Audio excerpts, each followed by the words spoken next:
건축 부산을 말하다 시간입니다. 부산의 건축물 이야기를 담아보는 건축 부산을 말하다 시간인데 오늘도 변함없이 부산 건축문화해설사회 김승혜 회장과 함께하게 되겠습니다. 김 회장님 안녕하십니까? 네, 안녕하세요. 예, 김승혜입니다. 오늘은 부산대학교 인문관으로 간다고요? 네, 네. 예. 부산대학교 인문관은 부산대학교 70년을 상징하는 건축물입니다. 예. 전쟁으로 세상에서 가장 가난한 나라가 돼버린 한국의 청년들에게 큰 꿈을 꾸는 그릇을 만들겠다는 윤인구 초대 총장의 뜻과 당대 최고의 건축가 김중업 선생이 함께 만들어낸 작품입니다. 예. 건축에 대해서 저는 잘 모르긴 하지만 우리나라를 대표하는 건축가이셨던 걸로 김중업 선생은 알려져 있는데. 네. 그분이 설계했다고 하니까 이 건축사적으로도 좀 의미가 있지 않을까 생각이 드는데 네, 어떻습니까? 그렇습니다. 예. 부산대학교 본관과 인문관 대학 건물로 사용돼서 오다가 현재는 이제 인문관으로 사용하고 있는데요. 예. 건물이 노후화돼서 철거될 위기에 처했다가 이제 우리나라 근대 건축물의 건축물과 건축가의 가치를 살리기 위해서 리모델링을 했어요. 예. 그래서 복원 후에 이제 정문으로 사용했던 무지개 문화하고 옛 수의실 과 함께 등록문화재가 지정됐습니다. 수의실마저도 네, 등록문화재가. 그것도 예. 김중업 선생님이 설계를 하셨습니다. 부산대가 만들어진 것도 꽤 오래 됐군요. 네, 부산대는 개교한 지 73년이 됐는데요. 광복 직후인 1946년 5월에 부산 시민들이 십시일반 모은 돈과 또 일제 잔재를 청산한 돈 1,000만 원으로 건립된 최초의 국립대학입니다. 예. 서울대보다도 약 3개월 정도 앞서서 국립대학으로 만들어졌고요. 예. 초대에는 윤인구 총장이 또 장전동 캠퍼스 설립에 결정적인 역할을 했습니다. 그렇군요. 예. 상당히 역사와 전통을 자랑하는. 네네. 예, 명물이죠. 그리고 예. 설계도를 지금 보여드리지 못하는 게 좀 아쉬운데요. 예. 설계도를 보면 캠퍼스 전체 모양이 종 모양으로 만들어졌습니다. 예. 그래서 교사를 대신동에서 장전동으로 옮기면서 학생들이 이 세상을 깨우는 진리의 종을 울리는 자들이 되길 원한다는 마음으로 만들어졌다고 합니다. 예. 또 인문관이 종이 울릴 때 추가 지나가는 모양의 형상을 한 그 자리에 이제 지어져 있습니다. 추가 지나는. 네. 예. 윤인구 초대 총장은 어떤 분이셨나요? 네, 윤인구 총장님은 1903년 부산 구포의 대표적인 성각자 집안에서 태어나셨는데요. 부친이 윤인상 씨로 경남은행의 전신인 구포은행을 설립하셨고요. 예. 또 구포장터 독립만세 운동 아시잖아요. 예. 거기에도 이제 또 기여를 하셨고 또 백산 안희재 선생님한테 독립자금하고 또 상해임시정부의 자금 제공 역할을 하는 담당이기도 하셨습니다. 예. 그리고 또 이제 그분의 아들 윤 총장님은 3.1운동 가담으로 동네 고등학교에서 다니다가 퇴학도 당한 그런 전력이 있습니다. 집안이 독립운동과 상당히 연관이 있는 그런. 네, 그렇습니다. 예. 부산대학교를 만들게 된 것도 이제 일제 식민지 교육의 잔재를 청산하고 또 완전히 새로운 대학을 설립해야 된다는 그런 목적이 바탕을 두고 있습니다. 예. 부산대학 초대 학장으로 근무를 하셨는데요. 종전 이후 종합대학으로 습격되면서 부산대학교 초대 총장으로 임명을 받았고요. 네. 또 윤 총장님은 6년 동안 총장으로 일을 한 뒤에 또 그 당시의 정치적 상황 때문에 총장에서 물러났지만 연세대학교 3대 총장을 또 지내시기도 했습니다. 예. 그리고 이제 지병으로 돌아가시 전에 전 재산을 부산대에다가 기부하고 떠나신 걸로 유명합니다. 예, 그렇군요. 자, 이제 부산대 인문관을 좀 둘러볼까요? 네. 네. 부산대 인문관은 김중업 선생의 대표 현대 건축물로 손꼽히는 건물인데요. 1957년 7월에 착공해서 59년 9월에 완공됐습니다. 지하는 1층이고 지상 4층으로 전체 면적은 약 2,800평 규모인데요. 예. 가보시면 알겠지만은 건물이 완만한 곡선으로 아까 추 궤적으로다가 돼 있다고 해서 완만한 곡선으로 만들어져 있는데요. 건립 당시는 물론이고 현재에도 전체 길이가 140m나 되는 굉장히 큰 건물입니다. 예. 그래서 곡선으로 처리된 전면 창이 넓어서 전체적으로 아주 시원한 느낌을 주고요. 뒷배경으로 보이는 금정산의 능선이 아주 주요하고 풍광이 서로 조화되는 아주 부드러운 느낌을 간직하고 있는 건축물입니다. 예.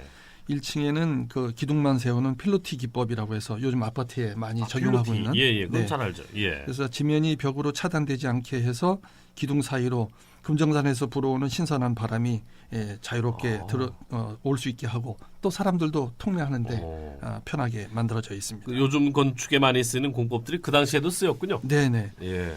김중업 선생님은 그 근대 건축 4대 거장 중에 한 사람인 그 프랑스의 그 르꼬르비제라는 이제 분이 계신데 그분 밑에서 건축을 배웠습니다. 예.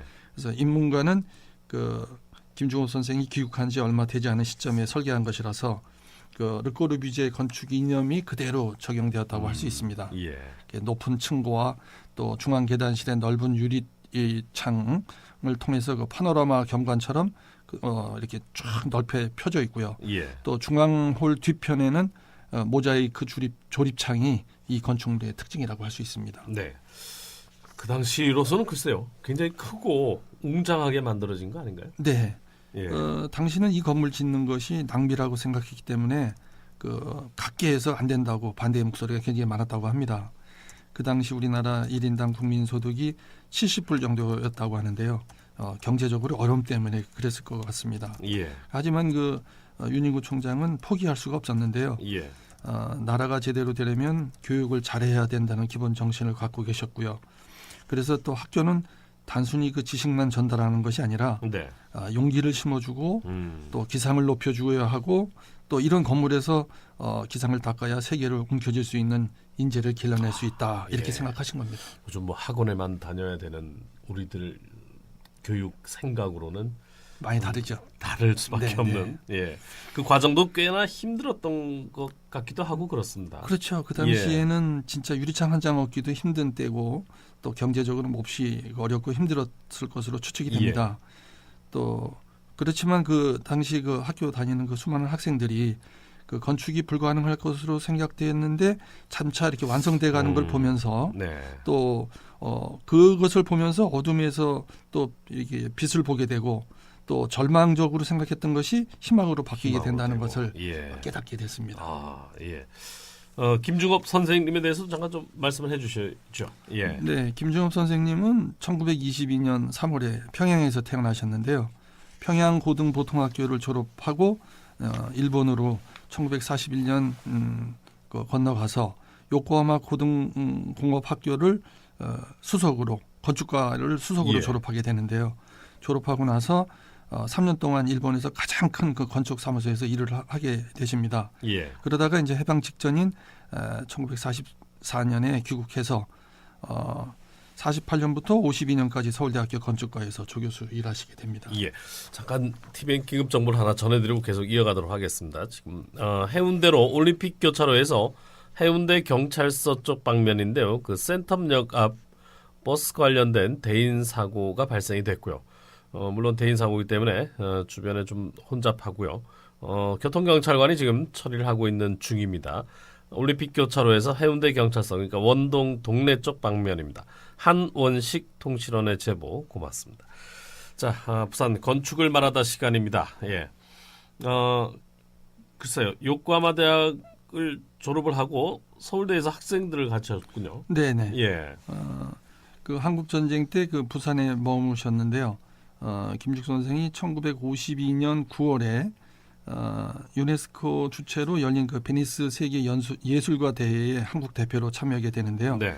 그곳에서 앞에 말씀드렸던 그 르꼬르비지에 그 선생을 만나게 됩니다. 예. 그래서 그 인연으로 3년 동안 파리에 있는 그 르꼬르비지의 아뜰리에에서 일을 했고요. 예. 또 귀국해서는 그 서울의 그 김중호 건축연구소를 설립하게 되는데요. 그 이후에 그 모더니즘과 한국의 전통성을 결합한 그 독창적인 작품으로 한국 현대 건축을 대표하는 건축가로 거듭나게 됩니다. 네. 대표작을 좀 소개를 해주시죠. 네, 대표작은 뭐 너무 많이 있습니다만, 너무 많아요. 예. 1962년에 그 한국 건축사의 고전으로 손꼽히는 그 주한 프랑스 대사관을 선보이게 되는데요. 그 우리 전통 건축의 지붕 곡선을 그 현대적으로 묘사해서 서구 건축물의 그 한국적인 정서를 잘 스며들게 한 건축물로 평가를 받고 있습니다. 예. 그래서 이제 그 공로로 1965년 프랑스 정부로부터 공농 훈장을 받고요. 슈발리에라는 그 칭호를 받게 됩니다. 또한 그 우리 일반적으로 잘 알고 계시는 그 청계천에 있는 3.1 빌딩 31층 건물로 우리 그 한국 발전의 그 표상으로 예. 이제 알고 있는데 그 3.1 빌딩을 70년에 건축하게 됩니다. 이 건축물이 그 3.1 만세운동을 기리고 일제 잔재를 청산한다는 뜻을 담고 있다는 것을 아는 분이 그렇게 많지 않을 것 같습니다. 그냥 3.1 빌딩이 나온 게 아니군요. 네, 그렇습니다. 네. 또 그분의 박물관이 있는데요. 안양에 있는 그 옛날 유유산업 그 공장을 김종업 선생님 박물관으로 만들어 놨습니다. 예. 그래서 그곳에 가시면 김종업 선생님의 건축 이념과 사상을 느낄 수 있습니다. 그리고 우리 부산에도 김종업 선생님 작품이 이제 있는데요. 그 유엔 기념공원 정문하고 예. 그 안에 들어가면 추모관이 있습니다. 어. 그래서 그 유엔 기념공원의 정문과 추모관 그리고 중앙공원의 충원탑이 남아 있습니다. 예. 곳곳에 그분의 손길이 다 네. 남아 있는 상황이군요. 네.